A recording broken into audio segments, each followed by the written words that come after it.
Maya ma kalamaya au maya ma urungol kako kumano ya paya la balea wale paya ya inga ya kayange koi kapau ma kalopolo kofinga ya malu ya ki oi aing selafai kayange koi paya la inga ma venga ya mawalunga uwasa mawhaingae manuai kia makia kuau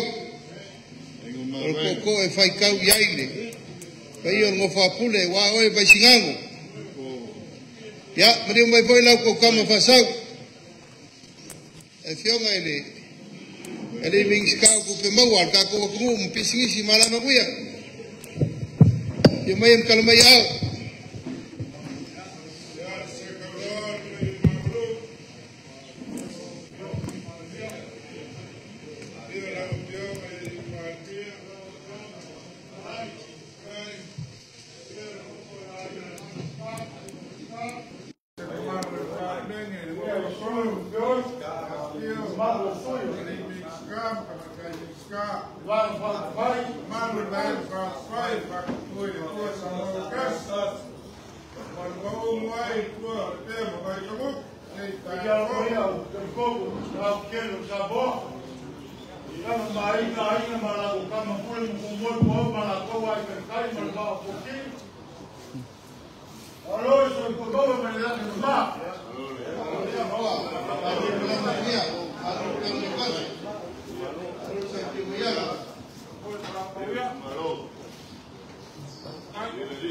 Turn it on. Yeah.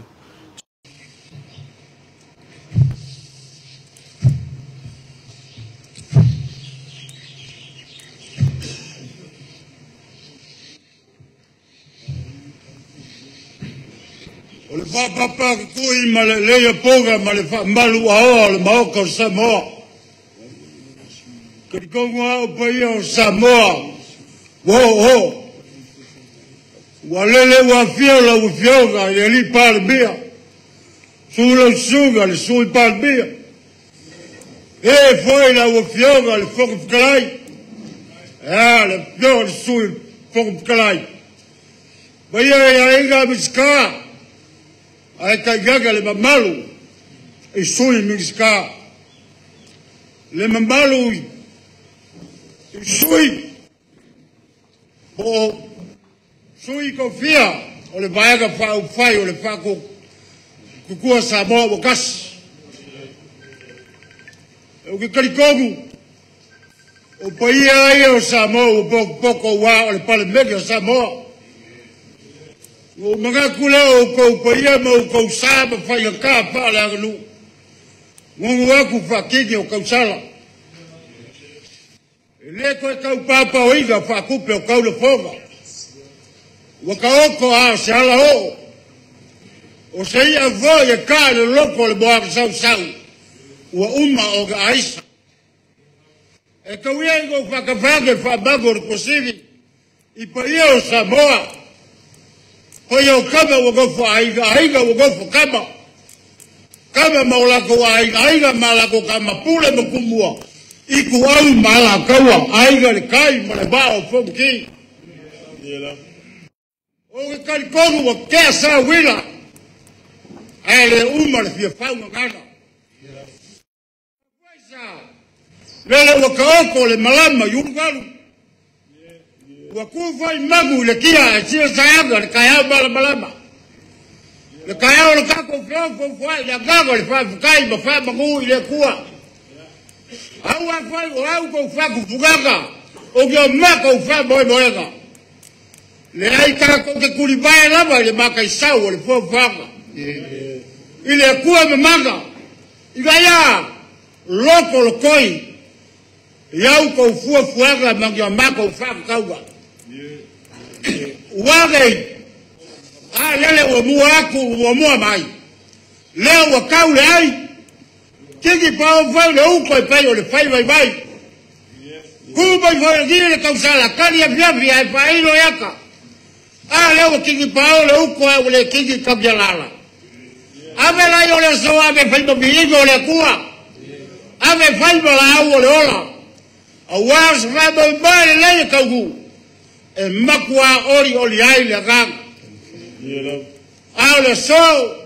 O ke lea sa inga ko kaukai se uga pe whagoka loko le maaka sau sau. Whai alo leo whakauwa ma whonga kau mori. O vaisi ngago ku umbele mo mua. Mai lava i makia me ke ai kua au whale whaese i paia whale kakaloa. Mai o le mapu ma usori. Whale fia masi o le fungo saya whai ga. Malu ya ke ele makua maupu ya ke ele pule. Ngale makuya sau.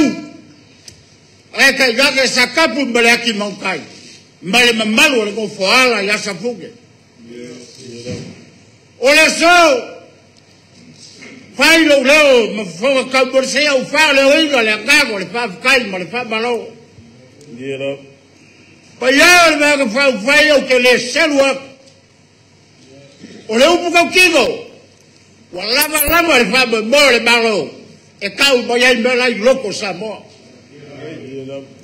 E mau e lau kou ki ngā ma lau kou. Apu singa. E anga le susopo lava le makumale le puka kia o ara le mafuari. E uia lea. E au ka. Le anga o kei e pauai kai au. O la meko kakalo. A lo fragia e le kua. Ku mau le anga le leo le kua i lau kokofaa. Saili malau kou whau pakao. Ia lo whakia ele kua kau whanuainga me uma. O la mako kakalo. A lo whakia ele kua. O au niuri au kou kigo. Mala malama au kou wala.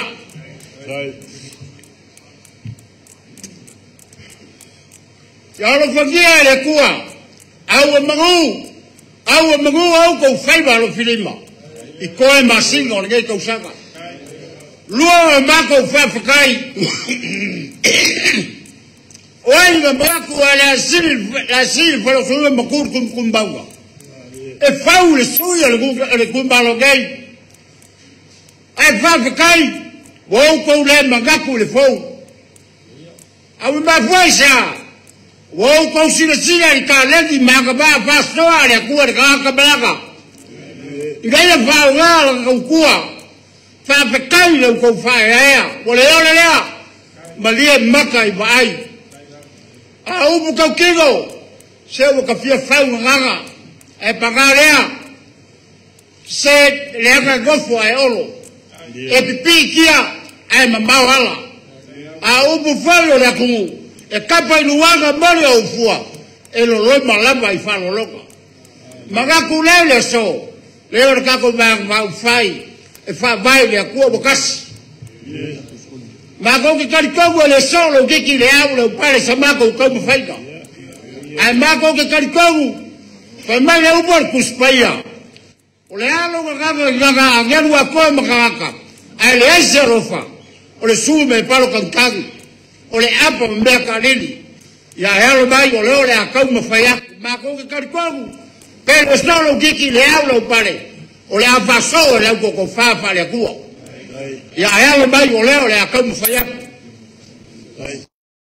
le palmea auli al marekoa ya almai o lau ko fa leo fo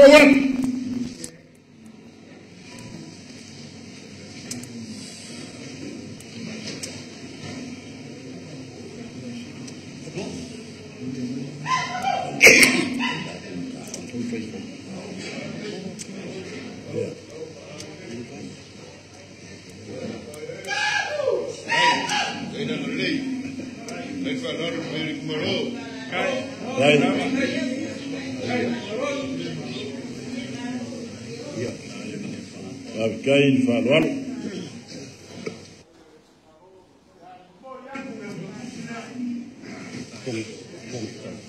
e ape kala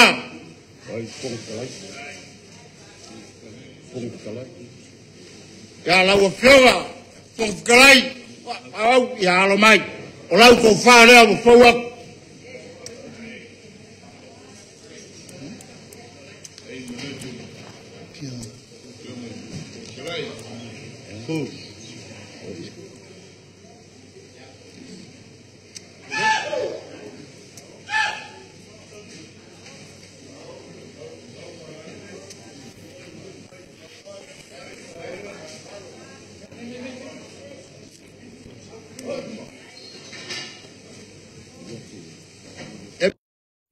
Kusilea elima salauka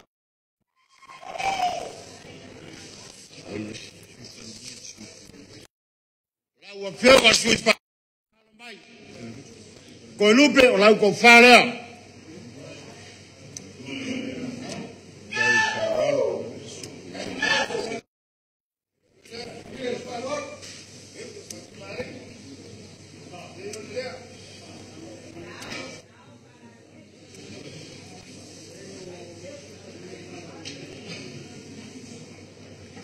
e memori aku lau ke kusi lea e lima se lau kala ia lau a fionga si palmea fionga galosa ia ano mai o lau ko fa lea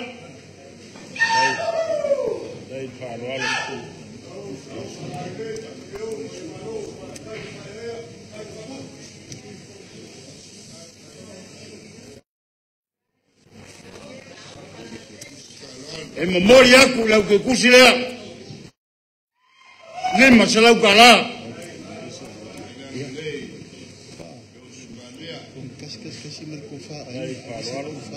ya lau a fionga su fion kala ia fimasanga ya alo mai o lau ko fa lea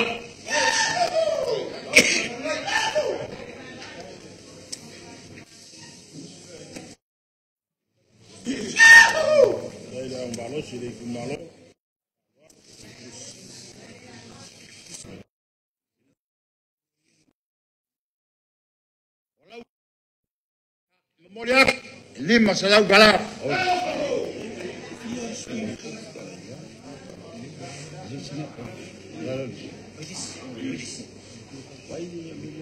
ya le mama le ngei lau ko fa e la mako kofi e uia e fou pa pe kai abikua o lau ko fa lea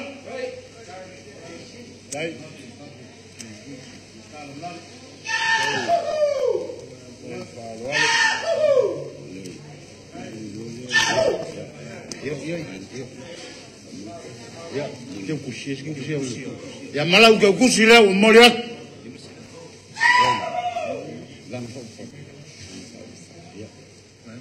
ya al payal banga po fai ya al mai o lau ko falea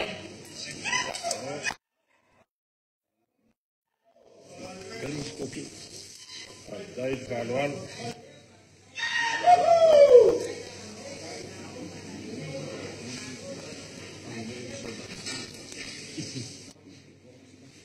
e mori aku risfulu wafe kala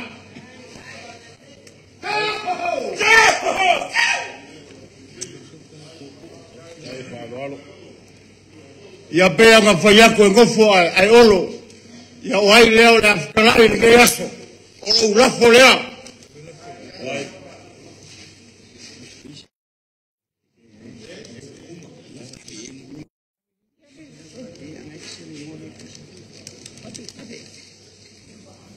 ya mako kiasu wai malu wako sa ko silsila le kau yung pau le me wo ya malos ale upo e fai le mango ko ase o mga ba mai ai pia bos me panga wale kuwa vai o manga wa pupu ole ku malo ngai manga kule ngai ba e mo le kayao te o fia kala ala ngofu ai olo mga kule ole upo le ga kai fale aka ko kape fakwak lo fogele le ku mawo lo ko so fu mawo so mako marosi ka ko frelo ai pea ai fai ola ku am le fu ka kala filari makala me fasolo li seu ya lo fangia le ku vai kuso lo ka ko manguia le ala ka fia ku le ala makul mal ma fa la ve ao pa ia mamal ole pare mege ya ko ai ka hu mani mangue ai paega mafia ya fa pe fo le ku malongai ya la dia mamba ba yo le parme ingase kase ya fa kalolo magi fa kia kapal ya fola vo ya dimare ku malongai ya mawa fo so mako marsoi fu ma ya manguia Tai. Wa fama lo tolai makamea ingai ba engor kayau kalai Falualo au se ko fa mo le wan pa ya inga mkapa au man malu mawodunga ya mke ku au man malu re ku malo apele o skala makamea ngai va engor kayau ya so aku male anganga Falualo mapuia ni fange male kaula ma nono le pa ya mawodunga re ku malo se o li wange inga se mingu ke fain ka le mamalu le kule warka po inga de ya fionga le parimia ya ko le diho ko ile malanga nga Falualo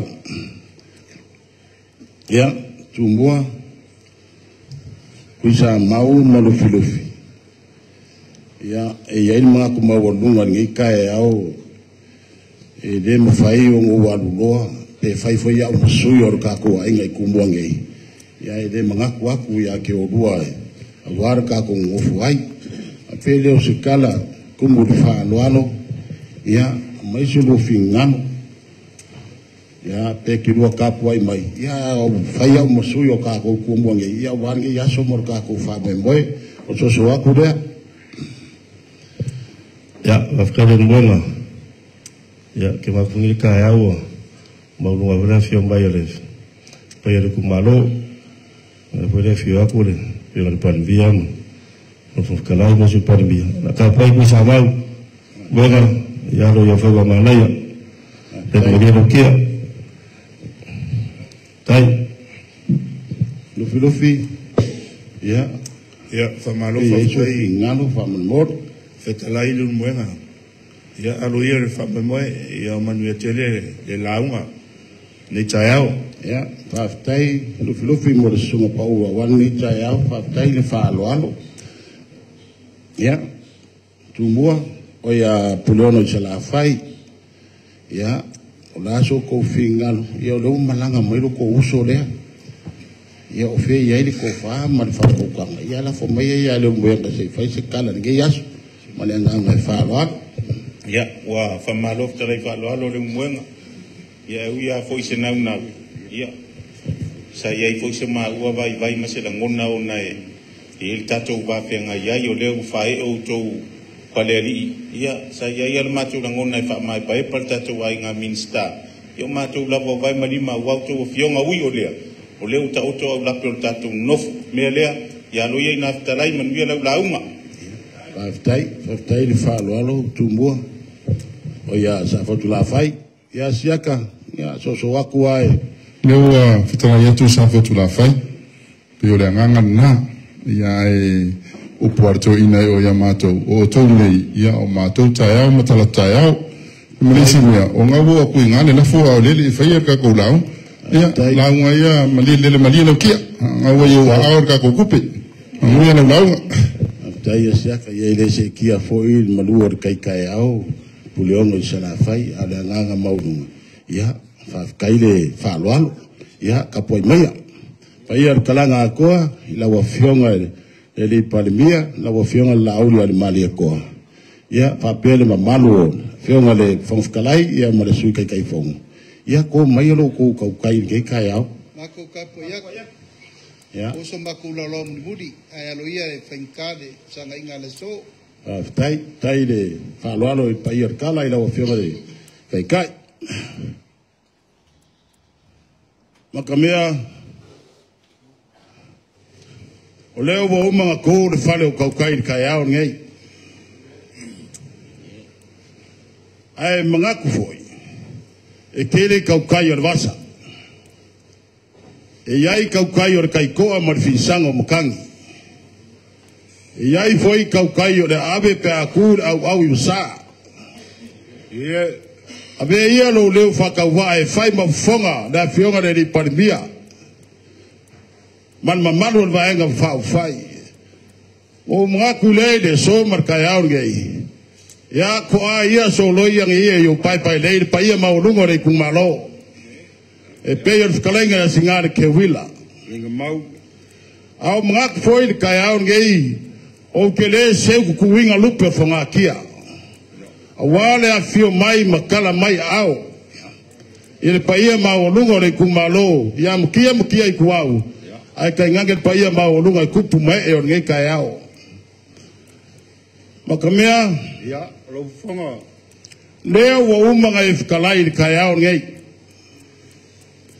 e fai mako fa muri awat pa ya inga makapa au leo wa sirvi inga marfa kai o pa ia foi mamano moko ngai leo wa umanga e fa ka ko ele ko yo ya se leo le mwenga marvaenga fa fai awa leo wa umanga e fkalai ma pai ufunguan pa ia mamano le so ai ka wia ka fa pesa mako kala or kala au nga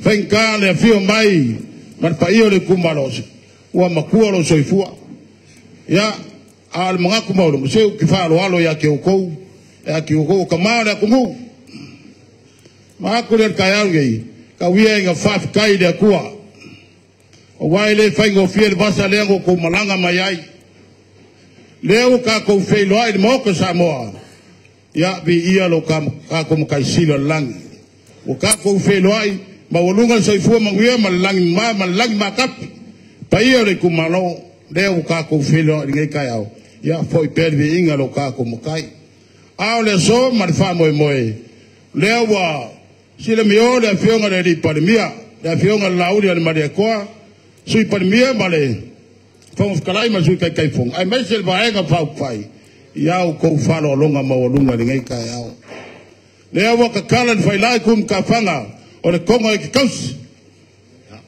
kausi foi ngai ku ama lo fa kai o au fa lo longa fa kupu ma fa kamari leo mai mo ngai ku or ka ko wainga leo wa fio mai makala mai au o lo ko mangaku awale suyo le kumalo le fio ngal min skala ngolango le fio ya am ko nga pa pele skala mboli aku le nganga fa kai kede le au ko fsia le paia ka ko wainga yo ko fa lo along bawalunga ya fa malo fa kai e o mafuri monga wa ngau le au o malia papa ngala o malia papa kau le fa lo alo mo lunga ngai kai fa pele se makukala e fai foi le paiva fule au paiva whaaloalo. Pe lea, ia, wa whaaloalo foi le whionga le parimia marbaanga whaupai. Ia wāre ngai ku o kako ainga. Ia, o le whakamari lea, e kasi le afe kala. Kai le whaaloalo. Paia ia inga mkapau, mamalu. Palu polo kofinga, ia, olo kokofani ia afe kala. O le mea lopa le vaenga whauwhai le whionga le parimia, ia, pe akala au ele ikuhu, ia, e koru afe kala.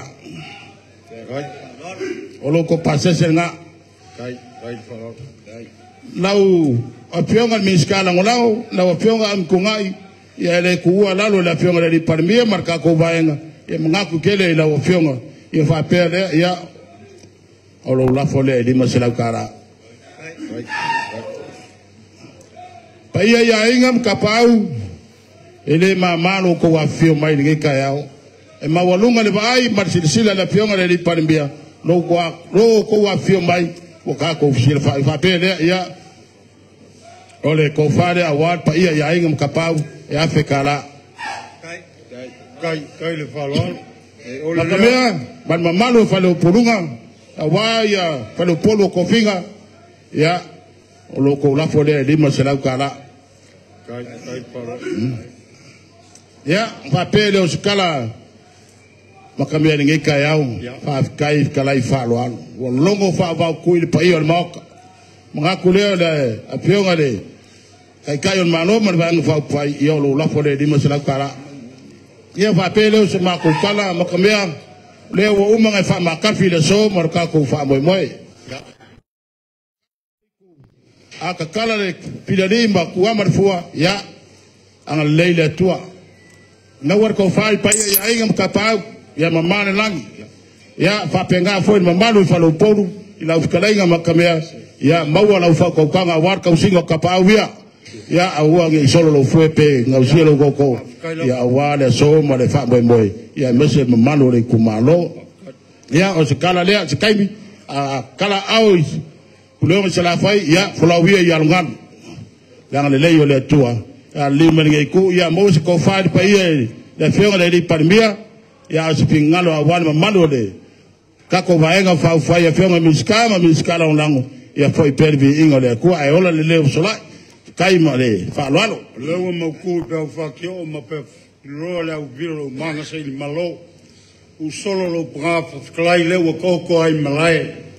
Le o se ba ai fa so se vili le o se makangi angi mali mangi kuai lo loko safia ke o singa nga moile ala sopo e o maua le kumalo I ki se longo o e se wai ki o lupe kriolo malia makai bai malia kaliga I fa longo malia il fanga pau malia il fanga lawa ko el fanga po ingu swaki il fanga yalalo ale o ka el bete malemo se la fa e malau fa lalo le upo le nga kai fale kaua ingo mako fa ilo le a makari ka oko le ngase malo fa fe kai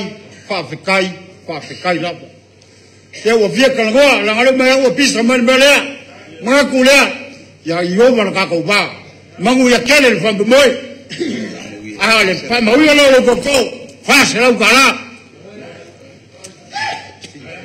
Kamea ia la fa penga ai ngo fai a lof kala ngi va ngar kayao Elea fa kai foi mole fa kamari nge kaya ya fa penga un fai ala ku akula ngo ila fionga le parimbi ya wada fio mai makala mai au sanga madelenga badanga fa lwalo ya ile nga fa lwalo e ole kwailu ma ko nga fa kai kere pa ya ka ko kumalo ma ko gle ko fa lo ingale afro lo lewa ka ko fa ifor nga lo war ka ko fenga malo Paula baleo mako fa fikai fa popo le lava wo ko kiri al walumai wa mai aka ulumanga o kako fa moi ui mako ke lo ai ko ke le fa kamala al kausinga la ko kapoinga ya makia ku au e makua ku ngal fa nga malo mar sabalinga o le la fai o aka ulumanga o fa moi fa fikai lo ko mangako le lava wo ko fili an ko ngai moli mai ya la fo mai la io lo ko fa ko kwanga a fo ifukia wo sola ma so wadi mesa ko kopu lo ko kofi mo bo le yo le au so le fau mo le fau ka kingonga nga lo ko fa mau ala ka ko fa penga nga fai ke le pe kiki ka ko fe roi ai mau pelo ko so fu muia mo ko ke mori mau ai me mo ka penga ka ko fa nga malo lava lo ko un sai ma ko ko kalo mai pe mo el malo si an ko ai e me se foi le malo si wal va en fa fai mo le fio ko le fio mal fo kalai ke le pe kiki ya ka ko si fa kasi le ka ko kaulanga i lumo le kua ai manguia le ka ko fa nga malanga le wa be mai le malanga va nga le sa fa pe ka karisua e se afekala pai la ko mo fkanga le la fa ku pe nga le wole se kai mi le wa afekala ko mo fkanga fa popo kwai nga le mo lo mai polo di lo ya manguia malanga mal ko fo ya ku se vai nga ya ka ngoma song paula wa fionga le palmia au buka kingo ele ole le apaua lo le mela ko fa manga kua lo loko lau ka ngoa malai fa ka ngoa ko e paua lo le pule le mo ko se kofi e ke u pe lo ko mangkua pia se nga bao o le ala ma ko ke u fa ke kai ala au a ko la ka pule o le upo mo e ke oki mar kofi au e ke po le o man ko pule ka pena le ka ko fa mo ya kai